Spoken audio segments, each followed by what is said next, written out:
అంబేద్కర్ కోనసీమ జిల్లా అమలాపురం రూరల్ మండలం కామనగర్భు గ్రామవాసి భూపతిరాజు సుబ్బారాజు మాట్లాడుతూ తాము ఎన్నో సంవత్సరాలుగా సాగు చేస్తున్న భూమిని మాదంటూ అమలాపురం పట్టణంలోని గంధం పల్లంరాజు అనే రాజకీయ నాయకుడికి చెందిన కొందరు వ్యక్తులు బెదిరిస్తున్నారని ఆరోపించారు.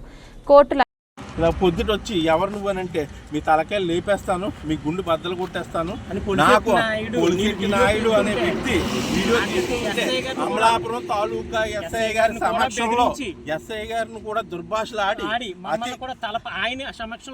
తల రెండు ముక్కలు కింద పగల కొట్టేస్తాం, మీరు ఎవరి దగ్గరికి వెళ్ళినా మీకు ఎవడో రాడో మేము ఉన్నాం చూసుకుంటామని తెలియక ఇక్కడ ఉన్న ఊరు గ్రామస్తులు పక్క గ్రామస్తులు దీని గురించి తెలుసుకున్న వాళ్ళు అందరూ రావడం జరిగింది. 100-200 మంది వచ్చి మాకు సపోర్ట్గా నిలబడ్డారు. 68 సంవత్సరాల నుంచి మా ఆధీనంలో ఉన్న భూమిని ఈ రోజున అతి దుర్మార్గంగా లాగేసుకుందామని చెప్పి లాగేసుకుని పైరువీలు చేద్దామని చెప్పేసి ఇలా చేశారు. పార్టీ ముసుగులో పార్టీ అండనే అక్కడ సుభాష్ గారిని వాడుకుని ఆయన పేరును కూడా ఈ విధంగా వాడుకుంటున్నాడు. ఆయన మాకు ఎట్టి పరిస్థితుల్లో న్యాయం జరగాలి, న్యాయం జరిగేదాకా మా పోరాటం ఆపం. మేము అమరావతి ప్రెస్ క్లబ్లో కూడా సాయంత్రం ఈరోజు మీటింగ్ పెడదాం అనుకుంటున్నాం. ఈరోజు కానీ రేపు కానీ పవన్ కళ్యాణ్ గారిని, చంద్రబాబు నాయుడు గారిని, లోకేష్ గారిని కూడా కలుస్తున్నాను. రేపు ఎల్లుండిలో వాళ్ళిద్దరిని కూడా కలుస్తాను.